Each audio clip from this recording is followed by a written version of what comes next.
Hello friends, आज मैं आपको लेकर चलने वाली हूँ एक ऐसे शहर में जिसे मन्नतों का शहर, जीत की नगरी और ख्वाबों का शहर भी कहा जाता है। जी हाँ, इस जगह का नाम है फतेहपुर सीकरी, जिसे मुगल सम्राट अकबर ने सन 1571 में बसाया था।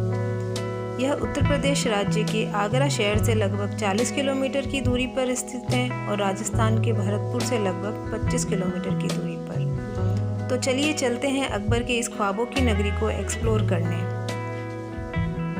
दोस्तों, यह जो रास्ता है यह फतेहपुर सीकरी की तरफ जाता है। एक्चुअली फतेहपुर और सीकरी दोनों डिफरेंट प्लेसेस हैं। सीकरी बादशाह का रेजिडेंस हुआ करता था और फतेहपुर इबादत करने के लिए एक होली प्लेस था। तो यह जो रास्ता है हमारी राइट साइड से दो रास्तों में डिवाइड हो जाता है। एक रास्ता हमें फतेहपुर ले जाएगा जिसकी एंट्री बुलंद दरवाज़ा से है और दूसरा रास्ता हमें सीकरी की ओर ले जाएगा। तो हम पहले सीकरी की तरफ चलते हैं और विज़िट करते हैं सीकरी को। यहाँ पर एंट्री टिकट है दोस्तों 30 से 40 रुपये इंडियन विजिटर्स के लिए और 550 रुपीज़ फॉर फॉरेन विजिटर्स। तो अब हमने एंट्री कर ली है और हम आ गए हैं जोधाबाई के महल में।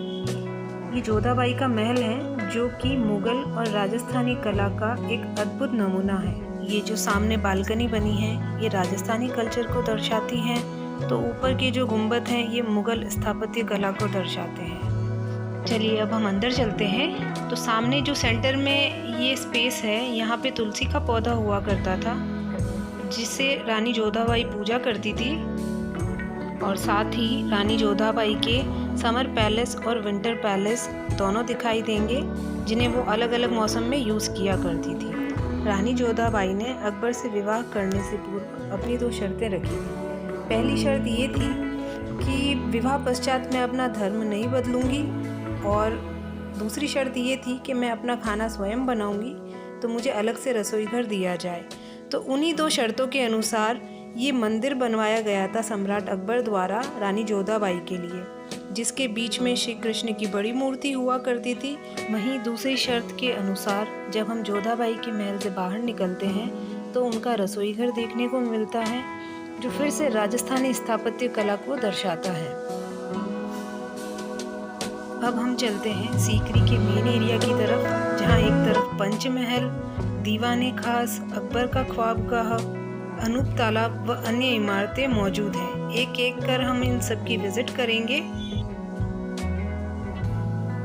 यह पंचमहल है जिसे बादशाह अकबर व उनकी रानियों द्वारा ग्रीष्म काल में उपयोग किया जाता था। इसकी 5वीं मंजिल पर बैठकर अकबर और उनकी रानियां ठंडी हवा का आनंद लिया करते थे तथा सामने के गार्डन में गुलाब व चमेली के फूलों की महक उस वातावरण को और आनंदमयी बना देती थी।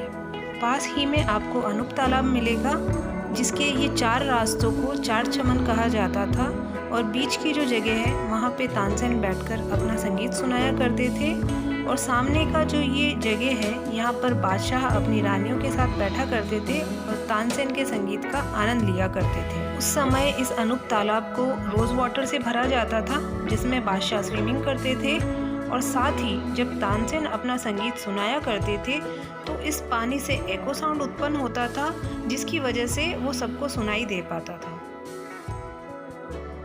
पास ही में आपको अकबर की पहली रानी रुकैया बेगम का महल मिलेगा जिसे शीश महल भी कहा जाता था, और कहा जाता है कि इस महल की दीवारों में हीरे भी लगे हुए थे जिन्हें अंग्रेज लूट कर ले गए।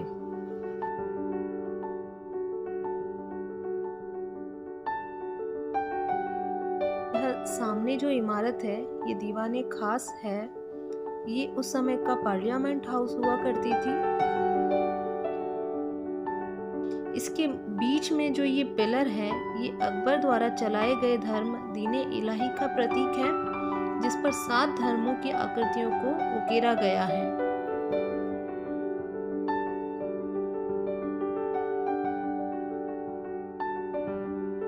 पर बालकनी का जो एरिया है यहाँ पे अकबर के 9 रत्न बैठा करते थे, और बीच का जो स्थान है वहाँ पर बादशाह अकबर बैठा करते थे।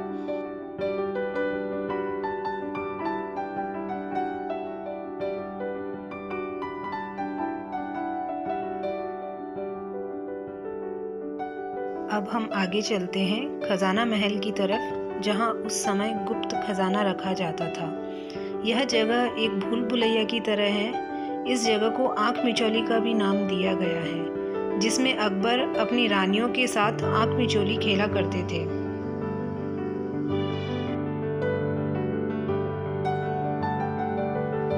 और यह है उस वक्त की घुड़शाला जहां सैनिकों के घोड़े रखे जाते थे। यह काफ़ी बड़ी जगह में है और देखिए किस तरह से इन्हें बनाया गया है, जिसमें बीच के लूप में से रस्सी की सहायता से घोड़ों को बांधा जाता था।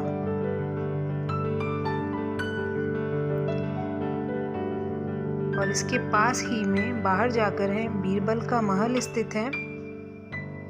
ये देखिए, ये है बीरबल का महल। और अब हम चलते हैं बादशाह अकबर के ख्वाब का यानी कि बेडरूम की तरफ। इस बेड पर अकबर सोते थे और उस वक्त चंदन की सीढ़ियों का इस्तेमाल किया जाता था इस पर चढ़ने के लिए। और एक बार जब बादशाह इस बेड पर चढ़ जाते थे तो उन सीढ़ियों को सुरक्षा कारणों के लिए हटा दिया जाता था।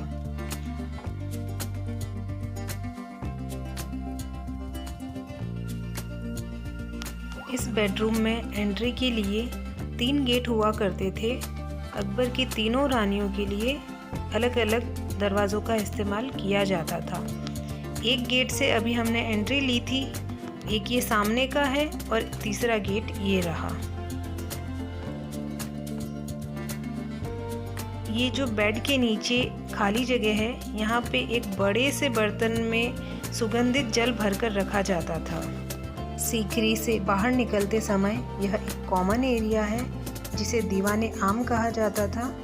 यहाँ बीच में अकबर बैठकर जन सुनवाई किया करते थे और सामने खाली मैदान में जनता बैठती थी। अभी इसमें घास लगा दी गई है। उस वक्त जनता के बैठने के लिए तिरपाल का इस्तेमाल किया जाता था और ज़रूरत होने पर टेंट लगा दिया जाता था। अब हम चलते हैं फतेहपुर द होली प्लेस, जहां पर एंट्री करने के लिए रॉयल फैमिली द्वारा इस बादशाही दरवाज़ा या किंग्स गेट का इस्तेमाल किया जाता था।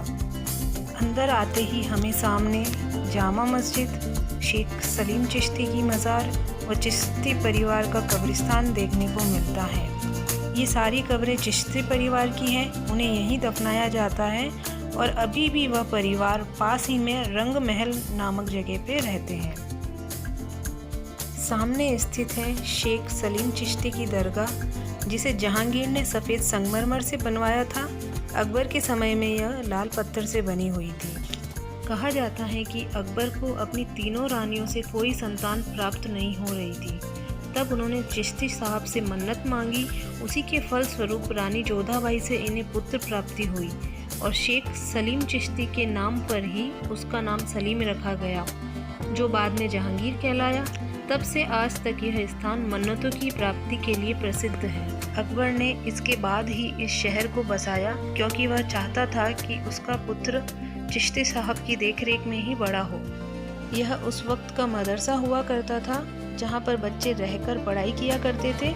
उन्हें उर्दू और संस्कृत दोनों का ज्ञान दिया जाता था। और ये जो गुंबद रूपी आकृतियाँ हैं, इन्हें मशाले जलाने के लिए उपयोग में लिया जाता था। आज भी चिश्ती साहब के जन्मदिन के अवसर पर इन्हें जलाया जाता है। अब जब हम यहाँ से एग्जिट होते हैं, तब यह है बुलंद दरवाज़ा, दुनिया का सबसे बड़ा दरवाज़ा, जिसे यूनेस्को की वर्ल्ड हेरिटेज साइट्स में भी सम्मिलित किया गया है। इसे बादशाह अकबर ने गुजरात विजय के उपलक्ष्य में बनवाया गया था। तो दोस्तों, अगर आपको मेरा ये वीडियो पसंद आया हो तो प्लीज़ लाइक, शेयर, सब्सक्राइब करना ना भूलें। Thank you.